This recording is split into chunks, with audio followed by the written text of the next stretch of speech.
사랑과 은혜가 충만하신 하나님, 지난 한 주간 마음과 생각을 지켜주시고 저희 발걸음이 실족하지 않도록 진리 가운데 인도하여 주신 은혜를 감사드립니다. 주님께서 베풀어 주신 은혜로 살던 저희들이 거룩한 주일 주님 앞으로 나아갑니다. 저희가 드리는 감사의 예배를 받아 주옵소서. 이 시간 성령 하나님께서 저희와 함께하여 주시길 조용히 간구합시다.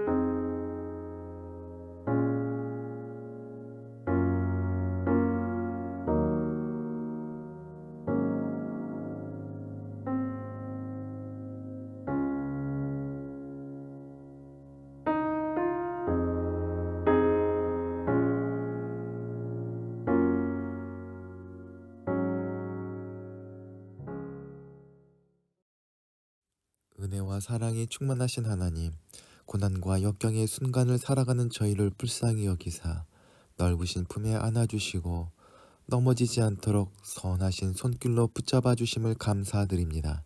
하나님의 크신 사랑과 은혜로 예배를 드리게 하심을 또한 감사드립니다. 오늘도 주님만을 찬양하는 시간 되게 하여 주시옵소서. 죄인들에게 한없는 사랑을 베풀어 주시는 하나님, 그 자비하심에 의지하여 저희가 허물과 죄악을 자복합니다. 성도의 본분이 하나님을 영화롭게 하는 데 있음에도 저희는 말과 행동으로 하나님의 영광을 가리고 말았습니다. 베풀어 주신 수많은 은혜에 감사하기보다 내게 없는 지극히 작은 것에 원망했습니다. 깨어 기도하라 하셨건만 육신의 연약함을 핑계로 주님과 교제하는 시간을 갖지 못했습니다. 저희 부족함을 불쌍히 여겨 주시옵소서. 하나님만의 크신 긍휼로 저희를 용서하사 다시 새롭게 하여 주옵소서. 사랑의 주님, 11월 중순입니다. 올해도 한 달밖에 남지 않았음을 고백합니다. 남겨진 시간 최선을 다해 살아가는 저희가 되게 하시고 하나님께 영광 돌리는 삶 되게 하여 주시옵소서. 특별히 이번 주 목요일에 수능 시험이 있습니다. 지금까지 애쓰고 수고한 그들에게 복을 더하시고 좋은 성적을 거둘 수 있도록 은혜를 더하여 주시옵소서. 가난과 질병으로 박해와 핍박당하는 상한 심령들을 위로하여 주시고 복음의 말씀을 통하여 하나님의 사람으로 거듭나게 하시고 세상 것이 아닌 하늘의 신령한 것을 위하여 기도하며 하나님의 능력으로 세상을 생명으로 충만케 하는 역사가 차고 넘치게 하여 주시옵소서. 예한 공동체를 사랑하시는 주님, 어렵고 힘든 시간을 보내고 있는 예한 공동체 식구들을 기억하여 주시사 필요한 은혜와 물질을 풍성히 더하여 주시옵소서. 아울러 간구하는 기도마다 응답하여 주시사 한 주간도 찬송과 감사가 가득하게 하여 주시옵소서. 만세전부터 계획하시고 정하신 때에 아름다운 교회를 세우게 하신 하나님, 귀한 문목사님의 섬김과 기도를 통하여서 교회가 이 땅 가운데 든든히 서게 하여 주시사 하나님의 역사를 감당하며 죽어가는 영혼을 살리는 하나님께 칭찬받고 세상의 기쁨이 되는 교회가 세워지게 하여 주시옵소서. 하나님, 주옥원을 하는 모든 사람들이 위하여 기도하고 있사오니 주님께서 그 건강을 회복시켜 주시고 주님께서 크고 귀하게 쓰는 인물로 성장하게 하여 주시옵소서. 문봉 책방소를 기억하여 주시어서 하나님의 뜻을 이루며 사랑을 나누는 하나님의 손길과 같은 기업으로 세워져 가게 하여 주시옵소서. 이 모든 제목을 따라 우리 구주 예수 그리스도의 이름으로 기도하옵나이다. 아멘.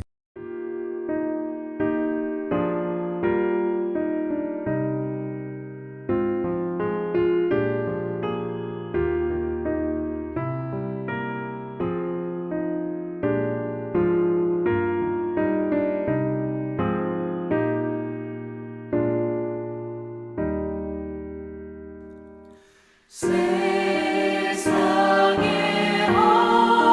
헛된 시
시기와 미움 아주 버리고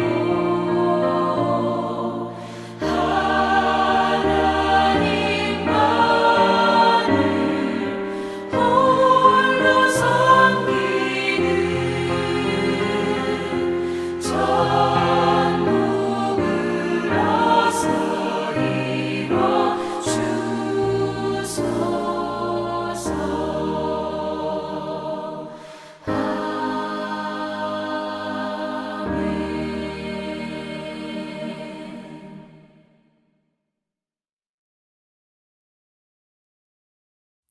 오늘 우리에게 주시는 하나님의 말씀은 마태복음 25장 1절부터 13절까지의 말씀입니다. 그런데 하늘나라는 이런 일에 비길 수 있을 것이다. 처녀 10사람이 등불을 마련하여 신랑을 맞으러 나갔다. 그 가운데 5은 어리석고 5은 슬기로웠다. 어리석은 처녀들은 등불을 마련하였으나 기름은 여분으로 마련하지 않았다. 그러나 슬기로운 처녀들은 등불과 함께 통에 기름도 마련하였다. 신랑이 늦어지니 처녀들은 모두 졸다가 잠이 들었다. 그런데 한밤중에 외치는 소리가 났다. 신랑이 온다. 나와서 맞이하여라. 그때에 그 처녀들이 모두 일어나서 제 등불을 손질하였다. 미련한 처녀들이 슬기로운 처녀들에게 말하기를 우리 등불이 꺼져가니 너희의 기름을 좀 나누어 다오 하였다. 그러나 슬기로운 처녀들이 대답하기를 그렇게 하면 우리에게나 너희에게나 다 모자랄 터이니 안 된다. 차라리 기름 장수들에게 가서 사서 써라 하였다. 미련한 처녀들이 기름을 사러 간 사이에 신랑이 왔다. 준비하고 있던 처녀들은 신랑과 함께 혼인잔치에 들어가고 문은 닫혔다.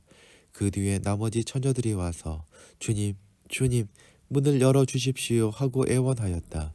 그러나 그는 대답하여 말하기를 내가 진정으로 말한다. 나는 너희를 알지 못한다 하였다. 그러므로 깨어 있어라. 너희는 그날과 그 시각을 알지 못하기 때문이다. 아멘.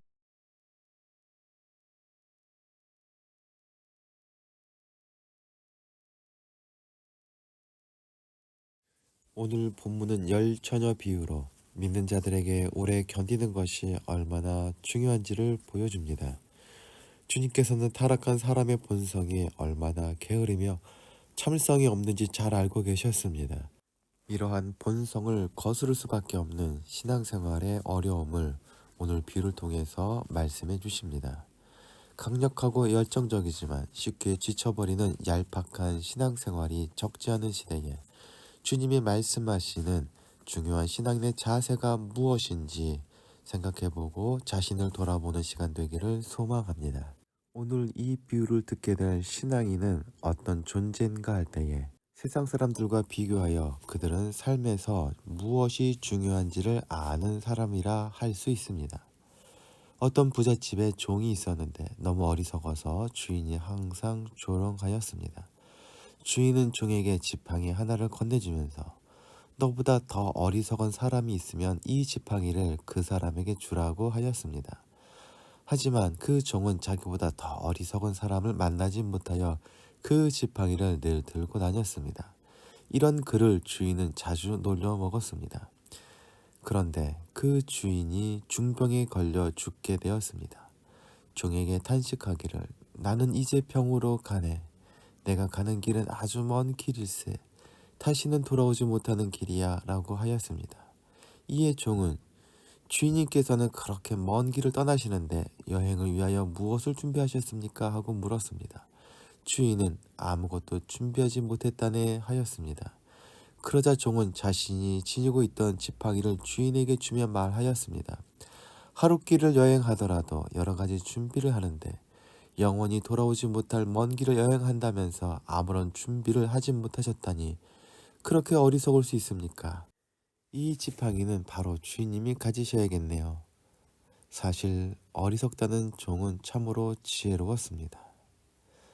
모든 것을 준비하였을지라도 종말을 준비하지 못한 사람은 참으로 어리석은 사람이라 할 수 있을 것입니다. 그리스도의 재림을 기다리는 것은 신앙생활의 중요한 태도입니다. 오늘날 많은 그리스도인이 마지막 날에 대한 이야기를 사이비 종교를 추종하는 사람들의 특징이라 여기고 배관시하지만 오늘 본문은 그렇지 않다는 것을 알려줍니다. 그리스도인의 신앙생활은 재림에 대한 기다림 위에 세워져야만 합니다. 다른 복음서와 마찬가지로 마태복음도 재림의 날과 시간은 하나님 외에는 아무도 모른다 말씀하십니다. 그럼에도 그리스도인이라면 언제 올지 모르는 그 날을 기다리고 준비해야 한다 또한 덧붙입니다. 특별히 마태복음 24, 25장을 이름하여 마태복음의 종말론이라고 부릅니다. 이는 예수님께서 말씀하신 바 세상 끝에 되어질 일들을 기록하고 있기 때문입니다. 그리고 25장에 있는 세 개의 비유, 즉 열처녀 비유, 달란트 비유, 양과 염소의 심판 비유가 기록되어 있는데 오늘 본문이 바로 그 열처녀 이야기입니다. 예수님의 순환 이야기 바로 앞에 쓰여진 이 비유들은 예수님의 마지막 가르침입니다. 교회력의 한 해가 끝무렵을 맞는 교회 공동체는 첫 번째인 열처녀 비유와 두 번째 비유인 달란트 비유를 읽으면서 한 해를 마무리했다고 합니다. 23년을 마무리하는 이때에 말씀을 읽으면서 우리도 한 해를 마무리하도록 합시다. 오늘 본문을 제대로 읽기 위해서는 유대사회의 결혼 풍습을 이해할 필요가 있습니다. 유대인들의 결혼식은 세 단계를 거쳐서 이루어졌습니다. 첫 단계는 신랑 신부의 아버지들이 혼인을 약속합니다. 두 번째 단계는 신부집에 모여서 여러 증인들 앞에서 결혼을 서약하는 약혼식을 올립니다.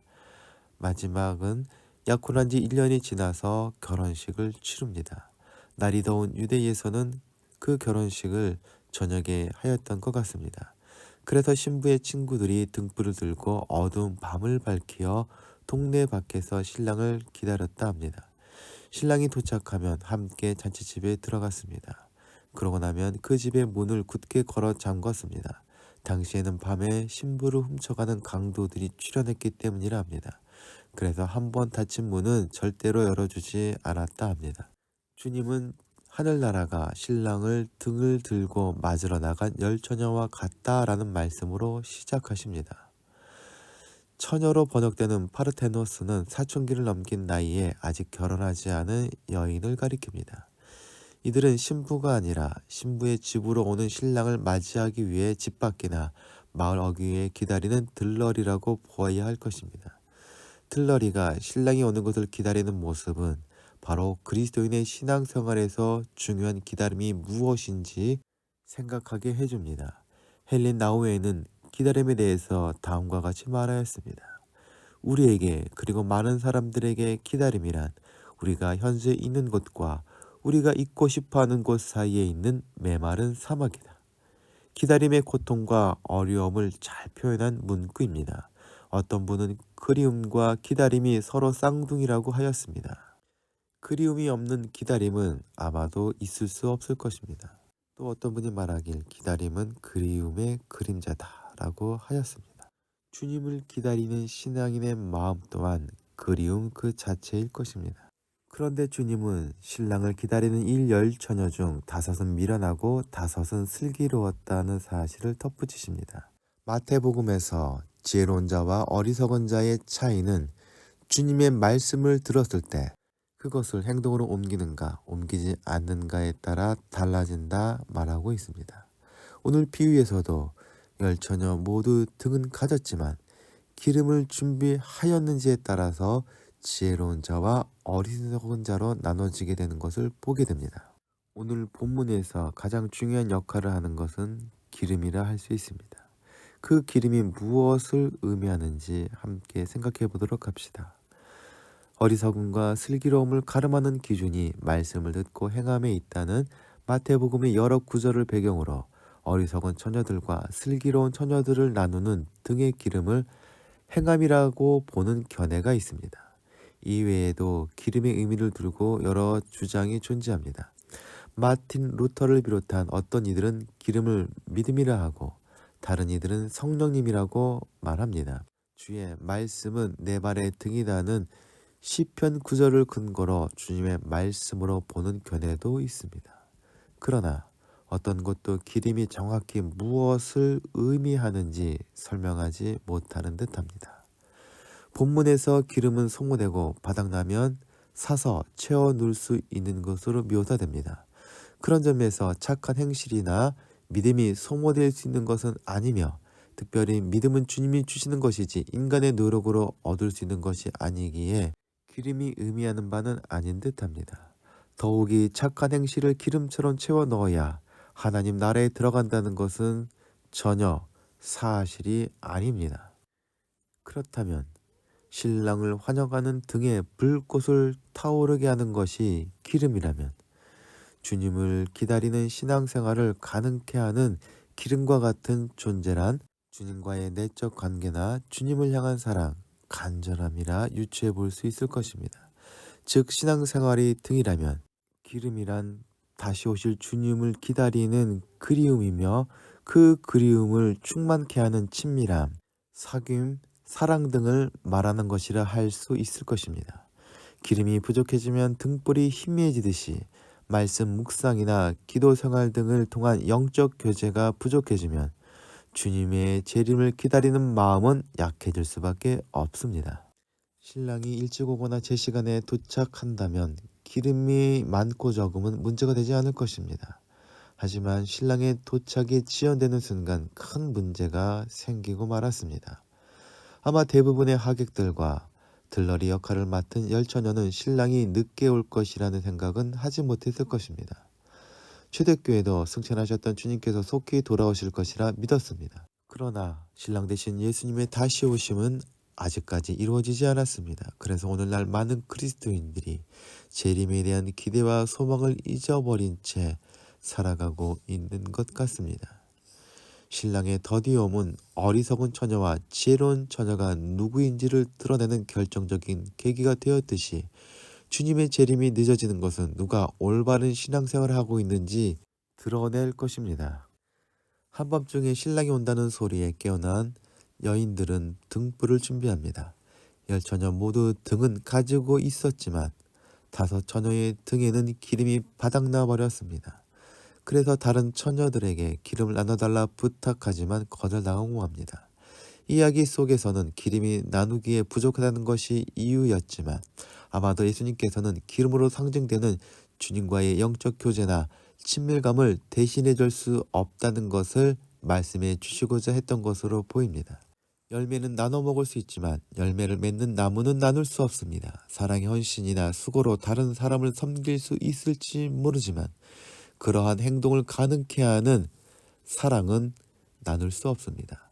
등불은 함께 비출 수 있지만 그 기름은 남과 나눌 수 없는 그 무엇이라 할 수 있습니다. 사랑의 행동은 남과 나눌 수 있지만 그 행위를 잊게 하는 사랑 자체는 나눌 수 없음과 같습니다. 속옷을 달라는 사람에게 겉옷을 주라는 것이 예수님의 명령이고, 우리는 우리가 가진 모든 것으로 세상을 살리고 섬겨야만 합니다. 그러나 하나님에 대한 나의 사랑이란 누군가에게 전해줄 수 없는 나만의 것이며, 나와 그리스도와의 관계란 남이 이해하고 공감할 수 없는 주님과 나의 은밀하고 독특한 경험일 수밖에 없습니다. 오늘 이야기의 마지막 부분에서 우리는 말세의 때에 주님께서 다시 오셨을 때에 어떤 일을 경험하게 될지를 미리 보게 됩니다. 오늘 이야기 속에서 뒤늦게 기름을 구입해 등을 채운 처녀들이 닫힌 잔치집 문을 두드리면서 주님, 주님 하고 부르는데, 주님은 그 여인들에게 나는 너희를 알지 못한다 말씀합니다. 내가 주님을 알고 있다는 것과 주님이 나를 아신다는 것은 전혀 다른 것이라는 충격적인 사실을 우리는 보게 됩니다. 내가 주님을 안다는 사실은 하늘나라를 누림에 있어서 의미가 없습니다. 중요한 것은 주님이 나를 아시는가입니다.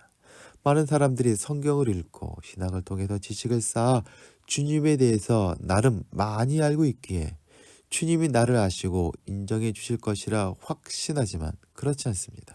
성경에서 말하는 알미란 지식이나 경험 그것만이 아니라 친밀하고 내밀한 쌍방의 관계를 의미하는 것입니다. 관계란 서로 친밀한 대화나 교류를 통해서 생겨나는 것이지 상대방을 고려하지 않는 일방적인 태도에서는 생겨날 수 없는 것입니다. 신랑을 기다리는 처녀들은 자신들이 신랑과 아는 관계이고 특별한 사이라고 생각했을 것입니다. 그들은 모두 혼인잔치에서 역할을 맡았다는 증거인 등잔을 들고 있었습니다. 따라서 신랑은 누구보다도 이 여인들을 안다고 말해야 할 터인데 실상은 다릅니다.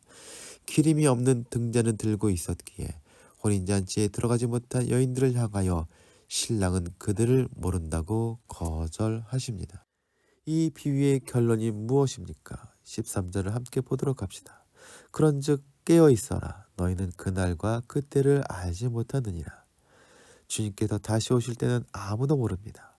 어리석은 사람들은 신랑이 언제 오실까를 예측하는 데에 노력을 기울입니다. 그들은 신랑이 당도할 시간을 가늠하고 그 예상에 따라 기름을 채우려 하지만 시간을 예상해서 준비한 이들의 기름은 언제나 부족할 수밖에 없습니다. 주님이 언제 오실지는 아무도 알 수 없기 때문입니다. 우리가 중요하게 여겨야 할 것은 기름입니다. 친밀과 사랑의 관계라는 신앙생활의 기름은 쉽게 준비되지 않습니다.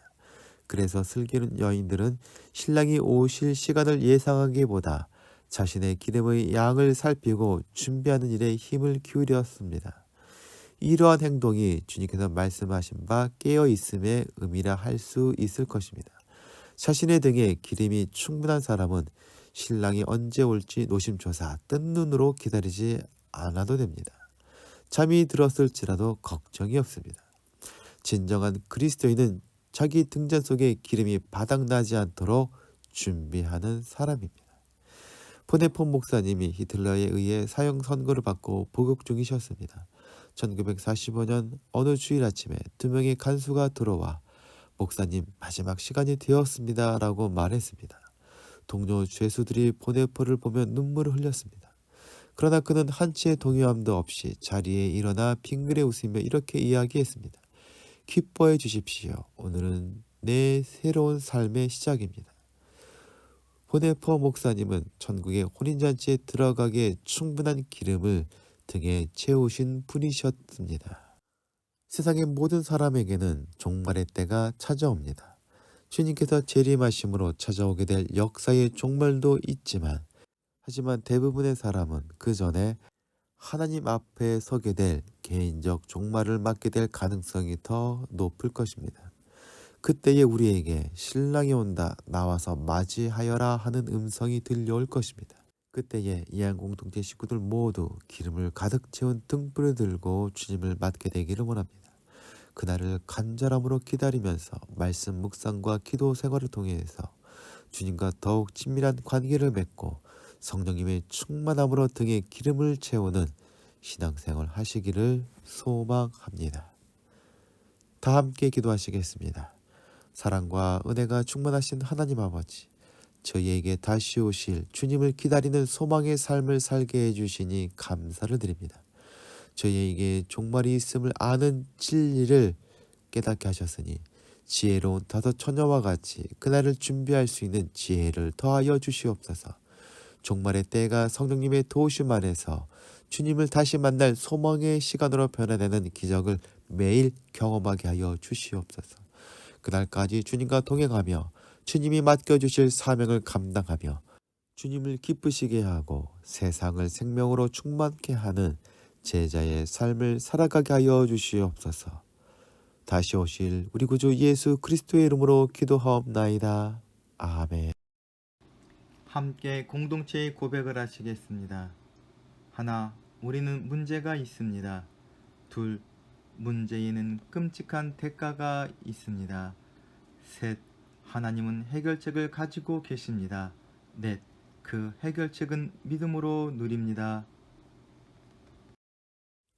지금은 세상 끝날까지 우리와 함께 하시는 예수 그리스도의 은혜와 하나님의 무한하신 사랑과 우리를 진리 가운데로 인도하시는 성령님의 감동과 그 교통하심이 예배로 모인 이한 공동체 식구들 위해 이제부터 영원토록 함께하여 주시기를 간절히 축원하옵나이다. 아멘.